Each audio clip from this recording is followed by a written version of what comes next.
here with Gino and Jonathan, and you guys just arrived yesterday into the United States. And so part of the process of arriving in the US is flying, getting the airplane, getting over here, going through the immigration and custom, the border control. And I'm curious on what that experience was like.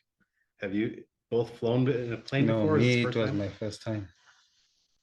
So it was your first time? Yes. So Jonathan, tell me about your first time experience. If there's another person who it's going to be their first time, what things would be good to know or advice you'd give them getting to the airport, everything? I would say when it's your first time to take a flight, first thing when you get to the airport, you don't need to be scared to ask for help. Always ask because you don't know what to do. When you go in for check-in, you ask, where do I go? Because I'm here to do this and this. I'm flying. And then they will show you. And then after they show you, you ask them, what do I do with my bags? And then they tell you, take the big bag, put it inside the machine for scanning. You will get it to the next airport. And then the carry bag, you take it with you. And then you come and wait for the plane. And then after waiting for the plane, when you get called by the number on the ticket of which gate you're going to use to go to the plane, you go to another security where they check the small bag. And then after the small bag, that's when you go to the plane. And Gino, for you, you've flown before or not? Yes, a few times. A few times. It's quite easy. You just have to follow signs, and it was actually scary yet when we landed here in America. What we had heard with the previous guys, but it was easy. They at customs they only asked our names, and we went through. Stay calm, follow the signs, and actually quite easy. When you landed in Atlanta, what signs were you following? What did it say on the signs to follow? When you enter the airport, you will see the first board. You will see non-immigration or immigration lanes, and then says your departures. So you just follow the signs. And also there's signs like citizens and non-citizens, and also foreigners. Yeah. Yeah, they'll say foreign or foreign Yes. nationals. Yes, foreign nationals. And then they ask you as well, are you a citizen or you are a foreign national? And then you tell them, and then they show you the line, which one you must Did take. you find so the sign that says foreign national, does the symbol they have on it look like a pineapple?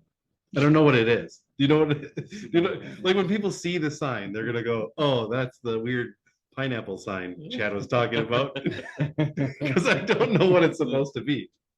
No, I didn't see I the didn't pick sign, it up. but I just saw something written. In fact, I was not seeing it.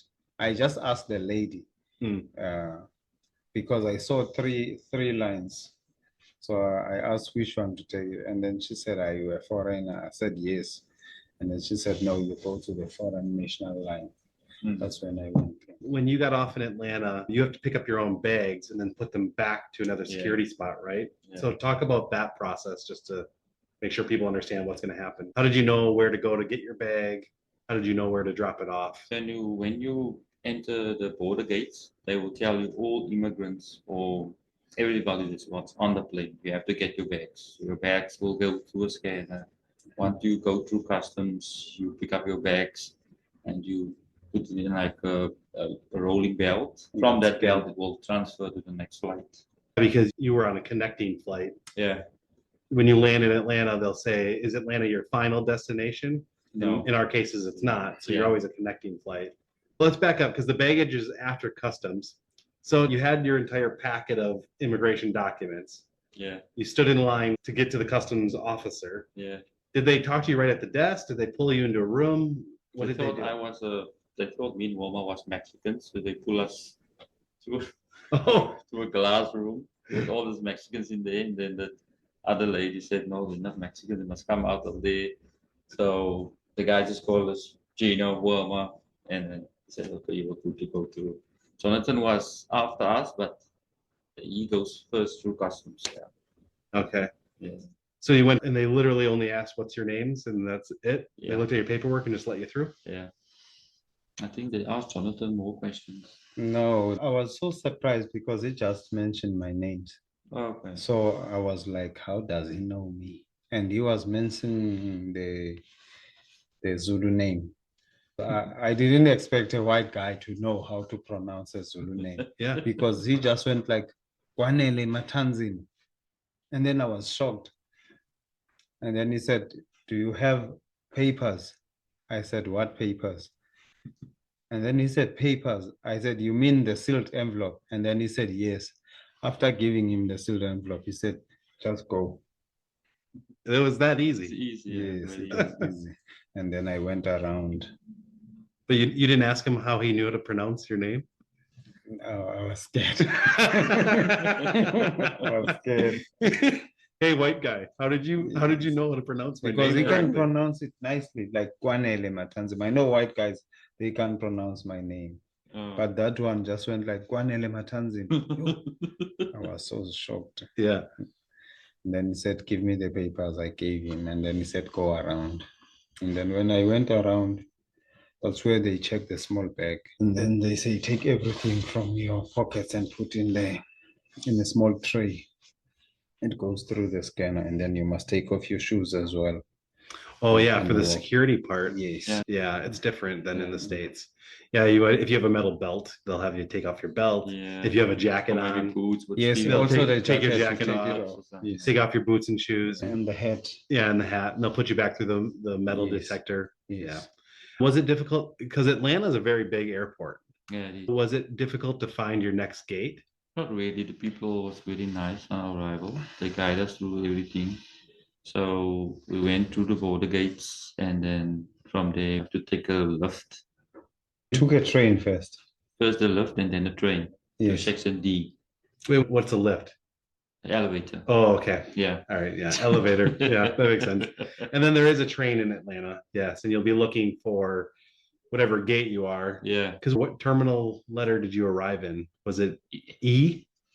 We arrived at B, so we moved C and E, D. Yeah. Yeah. The departure was D26. Yeah. Yeah. But then you'll see signs on the ceiling that say, gates B or concourse B or C this way. Follow Yeah. those signs, which will take you to the train. Yeah. And it'll say, you are here, you're at B. And if you know you need to go to D, you just get on there till you get over to D. So it is a large airport, but It is. if you just look at the signs and take your time, it's pretty easy to get through. Easy now. The other thing that can distract you is like you are excited to be here. And you're not only looking at the signs, you're also looking at America. You are in And America. the you see. people. And you see different things like as I was saying, look at the bank, it's like it's someone's house. You see things are different. So it's even better for me to ask because those people, they are very, very friendly. Mhm. If you ask, they show you. I think that's overall. If you ask Yes. anyone for help, people Yes. are willing to help. Because for me, it was easy because I was going with Gino. But if I was alone, I was going to ask. Yes. Because at least Gino is familiar with flying. Yeah. So you've landed here, you've been here now for a day. And you mentioned the bank, Jonathan. We went to the bank today to get a bank account set up. And that it was very different because the bank looks like a house. Yes. And very different. Like there's no security, in South Africa, Yeah. there are security guards standing there. Hey, don't hold your phone. Hey, don't do this, don't do this. But here you can see that guy who was paying, he answered the phone in the bank. In South Africa, you can't answer the phone inside the bank. Yeah. So It's not allowed. different rules. What are some other things that you've noticed? Restaurants, yeah. Yeah, we've been to a few restaurants. Yes. Anything Food is different there? nice. And people are friendly. Mm. And they give you a lot of food. A lot of food. It seems like there's always leftovers. Yes. Yeah. They give you a lot Yeah, of food. Vincent is a great place. A lot of agriculture here, and it's peaceful. People are nice. Not what we have here. Yeah. And Jonathan, you mentioned the walls and fences. It's like you feel safe because when you see the neighborhood, you can see, you can walk anytime. There are no fences. You know, in South Africa, there are fences, there are stop nonsense and all these things. Here it's like, even when I was opening the window in the morning just to see, I see cars are parked everywhere. You can see this is a free country. Right. You can actually see places, where all the walls not in the way. And so far, we are here now at the employer of where you're going to be driving. And what's been your experience here just in the day? We just had orientation today, the first day. For me, I can say we were treated like we are the kids of here. It's not like we are employees. Family oriented. Yes, we are family the way we are treated. What has happened that makes you feel that way? Give some specifics of whoever is going to hear this. First of all, when we met our employees, they said we must be transparent and be free to speak. And then there's one thing they mentioned, that they want us to be happy so that we may not feel that we have left our homes to come here, because they never left their country and go to a foreign country.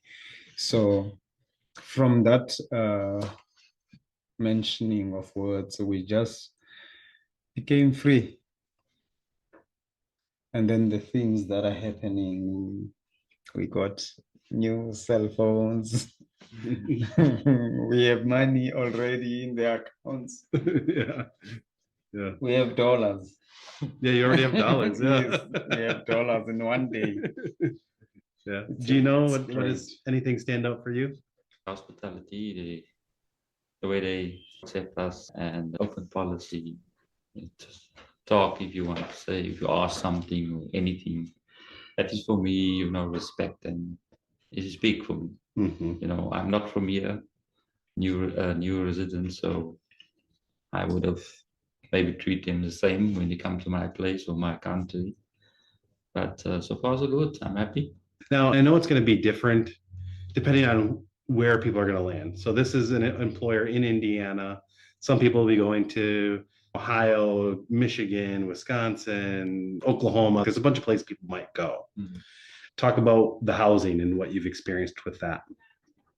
The house is amazing. It's beautiful. I like it. It's old school. I like it. We came from a similar area like this, so for me, I can say God is great all the time. All the time. Jonathan, anything about the house or living arrangements? To be silly, I can say that fridge reminds me of my fridge, but mine is silver. It's a double door like that. The other thing I enjoy a lot, the house is nice. I enjoy everything, like the heater, the aircon, the internet.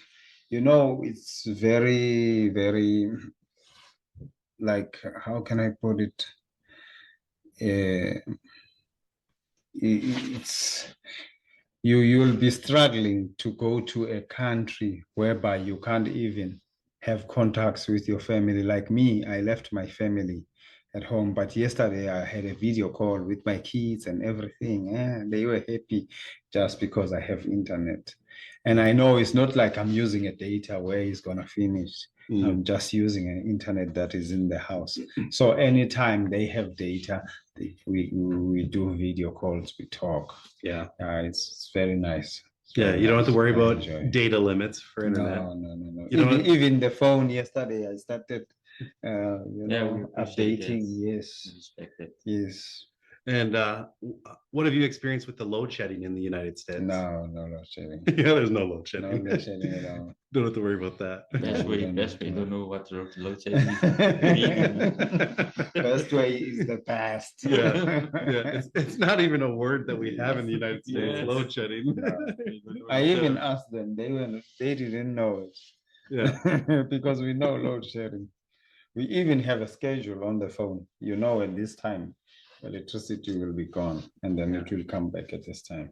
Sometimes it doesn't even notify, it just goes. Right, just goes. And when it goes, sometimes when it comes back, if you didn't switch off the plugs, the smart TV will be dead. And there's no way you can claim those. You must buy new ones. Mm-hmm. Yeah, it's nice not having to worry about that. Now, in regards to prepping to coming here, you've worked with Nikki and Carmen and Jack and Jessica and other people on the team. How well did the Experienced Associates team help you prepare to come here? I'll give him a 10 out of 10. Like I always say to Nikki, okay, I don't know well Jack and I just met him a few days back. So, but they're great. I like Jack. Jack is a nice guy. Uh, Nikki and Carmen, Carmen is she's all over it, you know. She makes sure she doesn't miss anything. Mm-hmm. So I respect that, and yeah, they're a great team. 10 out of 10. 10 out of 10 team. Jonathan, anything Go you would, EA team. you would add? Yeah. First of all, thank you to Experienced Associates because I wouldn't be in America now if it was not for Experienced Associates. Yeah, true. And then when it comes to their management, they will give you a whip for a good reason because they always want you to be in line with what they are telling you and you must be up to date. When they ask for a document, and then if you say to them, I'll give you that document in 2 days, in 2 days, you must give them that document because it is for your own good. They are very good and patient. They were even calling us at airport, giving us video calls just to make sure that it's not a scam because most of the people, when you tell them about going to America, no, you are going there to be killed or whatever, many things. I remember one guy, I was telling him at work, it's an old man. He said to me, why are you not studying choose course? I said, no, I'm okay. There's something big waiting for me. And then he said, what? I told him, no. After I got the DOL, I want to go to America. And then the guy was negative. No, if you go there, they're going to kill you. They can do this. They can do. I said, no, if God allows that to happen, you cannot run away. God puts you where you're supposed to be. Here I am today. I'm an American. I'm happy. I'm happy. I don't want to lie. I'm happy. I used to tell myself, I almost became a pastor. 2006. But I fell because of ladies. But there's one thing that I was taught at church. When you speak, when you pray, you must be like you're speaking to someone that you see. So I used to tell myself that if God exists, I will never die without going to America. That was my dream. And then I would say, if God does not exist, then I would not go to America. It happened. And I remember the guy, Duma, we went together to the medicals. And then he went to the interview. And then I went with you to the interview. And then we were busy talking because we know the stage of the program where we are. And then when he told me that he received an email to go and collect the passport, and then the passport came back without a visa, I used to tell myself, I used to make a prayer, God, if someone gets something, I should not be jealous, but I should pray more because you'll never know the delay because sometimes God delays you for a reason. So when someone like we are here now, when you get your CDL first, I must not be jealous of you. I must be happy for you because it's not like whatever you do or whatever happens to you, it will happen to me. We don't have a same journey in life, but you need to appreciate the people that are around you. Yeah. I'm glad we've been on this journey. Yeah. Yes. It has at times felt like a very long journey. And I was even telling one guy, he's in this program. I said, hey, those people, they in South Africa, the way you guys speak, we say you are rolling. Like you don't speak like me. The words, you don't specify them. You must listen carefully so that you can. I said, hey, those guys are rolling. And then this guy said, yo, am I going to hear them? I said, yes. but they are fast and they are rolling. And then he said to me, what about the plane? I've never boarded a plane. I said, even me, it was my first time. 17 hours on air. And then when it goes like, Yeah, the I checked turbulence. this one, and then I could see this one is relaxed. And then I would say, no, which means everything is okay. Because me, it's my first time. Did you even hear the small one? I was shaking too much, the small one, Oh yeah. before we land. Turbulence, yeah. Yeah. And then when I check you, I put my phone like this. I check you on the phone. I see you are relaxed. And then I said, no, It's okay. when I get this one, everything is okay. So it's like that. Every time you meet challenges, but those challenges, they make you strong. They make you strong. I would say it's a blessing in disguise for you, because at least you are with your wife. Me, I left my kids and everybody, but I always tell myself, everything happens for a reason. There's nothing that just happens. Yeah, it's been a journey. If anybody has questions after hearing this audio, let us know. We'll answer any questions if they are. I think it was really good to talk about, so people have an understanding of what could happen. And I think the main message is you don't have to be as nervous as you think, Yes. because there are people at the airports and at immigration that their whole job is to help you get through, Yes. as long as you ask the question, what do I do Yes. next? Yes. And you'll be met at the airport, either by your employer or the CDL school, and they're gonna take you to the next thing and help you out. And that's how it's been over here in the States. Is everybody's very helpful. Yeah. If you don't understand something, ask. It doesn't mean you are stupid when you ask. It's because you want to understand it. Mhm. That's how am I. Even if you can say something and then I don't hear you, I'll just tell you, no, I don't understand. Just put it in another way, which I will understand. So you're making it simple for me. Thanks, everyone. Thank you, Gino. Thank you, Jonathan. Thanks, Chad. Appreciate it.